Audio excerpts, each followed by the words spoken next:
आखिरकार यहाँ पर रोहित शर्मा और विराट कोहली दोनों हंस क्यों रहे थे, या फिर भाई प्लेयर्स पिच पर हथौड़े क्यों मार रहे थे, या फिर भाई जब नांदरे बर्गर जिन्होंने कल विराट कोहली को स्लेज किया था, जब वो बैटिंग करने आते हैं तो मोहम्मद सिराज और विराट कोहली उनके साथ क्या करते हैं, या फिर भाई ऐसा क्या होता है कि बुमराह और रोहित शर्मा अपना मुंह पकड़ के ऐसे बैठ जाते हैं। तो आज की इस वीडियो में मैं आपको इंडिया वर्सेस साउथ अफ्रीका के सेकंड टेस्ट मैच के दूसरे दिन की कुछ ऐसी मूवमेंट्स बताऊंगा जो कि आपको हाइलाइट्स में भी देखने को नहीं मिलती है। तो चलिए फिर वीडियो शुरू करते हैं। दूसरे दिन साउथ अफ्रीका बैटिंग करने आती है। कल तो भाई मोहम्मद सिराज फॉर्म में थे, लेकिन आज हमें जसप्रीत बुमराह फॉर्म में दिखते हैं और वो आते ही अपने पहले ही ओवर में बेडिंगम को आउट कर देते हैं और उसके बाद हमें पुराने विराट कोहली उसी एग्रेशन में दिखते हैं। लेकिन भाई जब मुकेश कुमार बॉलिंग करने आते हैं तो जहां पर बॉलर का पैर लैंड करता है वहां पर थोड़ा सा गड्ढा बन जाता है। तो रोहित शर्मा अंपायर को उसको ठीक करने के लिए बोलते हैं, तो भाई अंपायर रोहित शर्मा के हाथ में हथौड़ा थमा देते हैं। फिर भाई हमें उस हथौड़े से जडेजा पिच को ठीक करते हुए दिखाई देते हैं। फिर भाई जसप्रीत बुमराह एक साइड से विकेट तो ले रहे थे, लेकिन दूसरी साइड खड़े थे एडन माकरम, और आज भाई वो डिफेंस करने नहीं आए थे, आज तो वो बॉल को तोड़ने आए थे। वो भाई चौके पे चौका मार रहे थे, लेकिन दूसरी साइड से बुमराह अपने 5 विकेट ले चुके थे। भाई वो इतनी जी जान लगा रहे थे बॉलिंग में, तो वो माकरम के खिलाफ भी एक चांस बना देते हैं, और जब चांस बनता है तो केएल राहुल के पास पीछे कैच जाती है, एक आसान सी कैच, लेकिन वो उस कैच को ड्रॉप कर देते हैं। और जब ही ड्रॉप करते ही भाई बुमराह और रोहित शर्मा अपना मुंह पकड़ के बैठ जाते हैं, क्योंकि भाई एडन माकरम लगातार लीड बढ़ाते ही जा रहे थे। और फिर बॉलिंग करने आते हैं कौन? प्रसिद्ध कृष्णा, जिसको भाई पहले टेस्ट मैच में भी विकेट नहीं मिला था और अभी तक सेकंड टेस्ट मैच में कोई बॉलिंग उनको नहीं मिली थी। ये उनका पहला ही ओवर था। वो भाई टी20s में भी पिटते आ रहे थे और आज भी ऐसा ही होता है। एडन माकरम आते ही उनको भाई पीटने लगते हैं, चौका छक्का दे धड़ाधड़।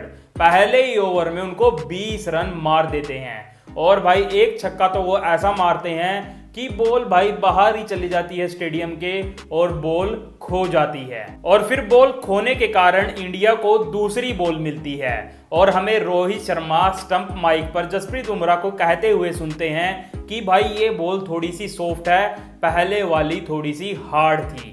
तो वो ये बात अंपायर को भी बोलते हैं कि भाई ये कौन सा रूल है कि सॉफ्ट गेंद दे दो, जिससे कि भाई उनकी बैटिंग थोड़ी और ज्यादा आसान हो गई थी।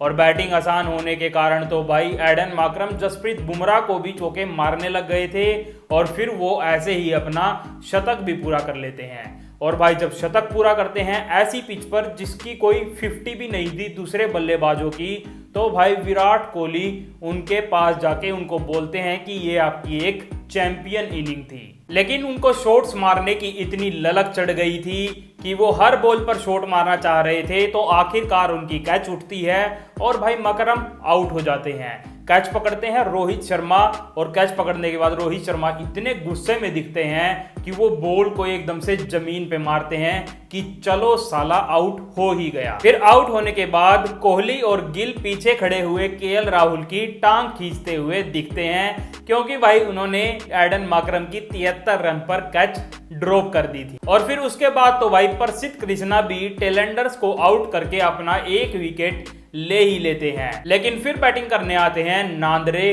बर्गर, जिन्होंने कि विराट कोहली को काफी परेशान किया था बाउंसर मार मार के पिछले दिन में। तो भाई उनके आते ही विराट कोहली मोहम्मद सिराज को बोलते हैं कि इसको भी भाई बाउंसर मारो।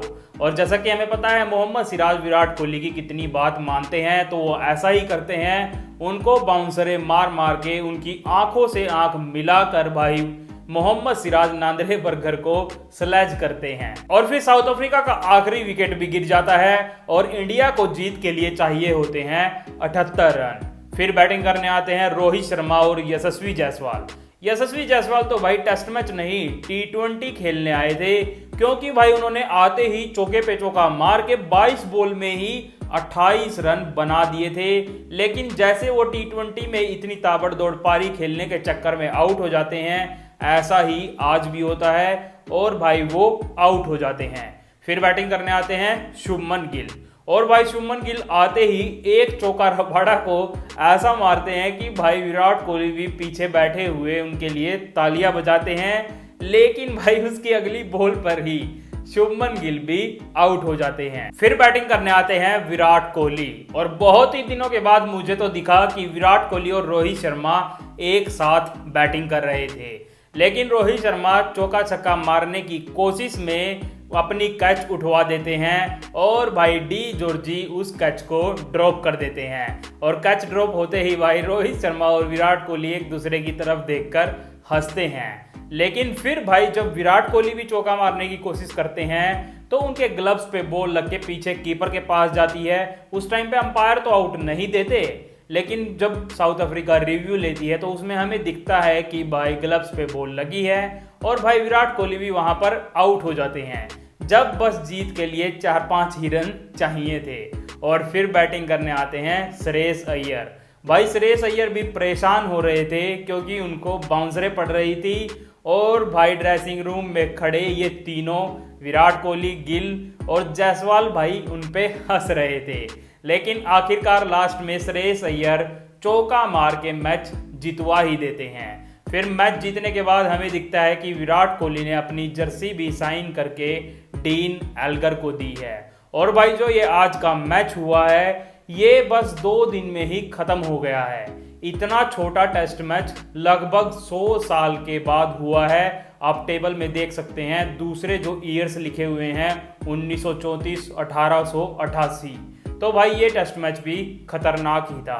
तो चलिए वीडियो को यहीं खत्म करते हैं। अगर आपको वीडियो अच्छी लगी है तो वीडियो को लाइक कर दें, और ऐसी ऐसी मैच से रिलेटेड मूवमेंट पाने के लिए मेरे चैनल को सब्सक्राइब कर दें। धन्यवाद।